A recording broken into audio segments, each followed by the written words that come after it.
Okay, so our final section of the unit is on analyzing a table of data and determining if the data is linear, quadratic, or exponential. Okay, which we're going to be doing different tests on the data to determine if it is one of these three options. So remember, you guys, linear means it'll graph a straight line when it's finely graphed. A quadratic means it will graph a parabola or a U-shaped graph. And an exponential will graph that kind of really quickly growing graph or quickly decaying graph that we've been talking about during the entire unit. So, later on in class, we will talk about just given any set of data, what tests you can use to see what type of data it will be.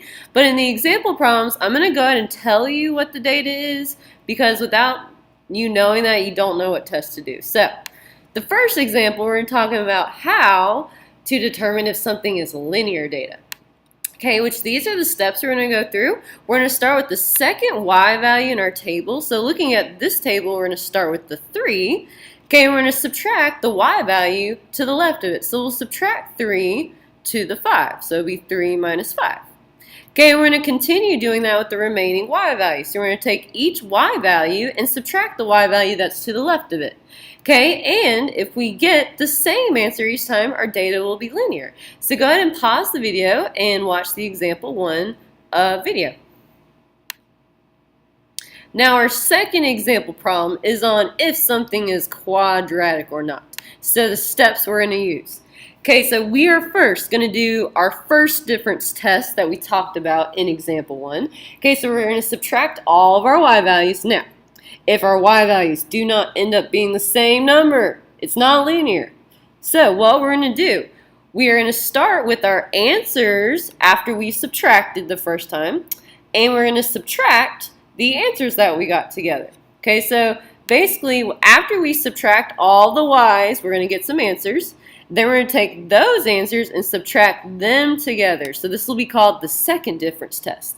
And we'll do this with all of the answers. And this time, if we get the same answer each time, this means our data is quadratic. So go ahead and pause the video and watch example 2. The final example problem we'll be tackling today is on exponential data. Okay, which on this one, we always start with our first difference test. So we take our y values and subtract them all. And if we don't get the same answer, that means it's not linear. Okay, then we take our answers from the linear first differences and we subtract those. And if we don't get the same answer each time again, our data is definitely not quadratic. So if we fail the linear and the quadratic test, we move on to these steps.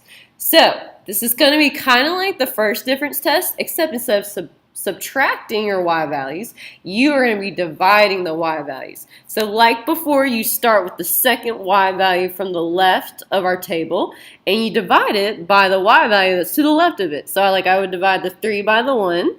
Okay, and then you continue on in that pattern. 9 divided by 3, 27 divided by 9, 81 divided by 27. And if you divide all those answers and get the same thing each time, you have found exponential data. And the answer that you get each time is called the constant ratio because it's constant, which means constant means it stays the same, and ratio means when you divide.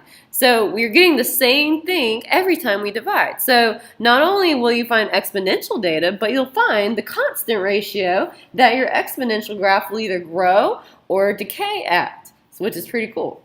Guys, so go ahead, you can close the video now because we're done, and watch example problem 3. Awesome job, you guys.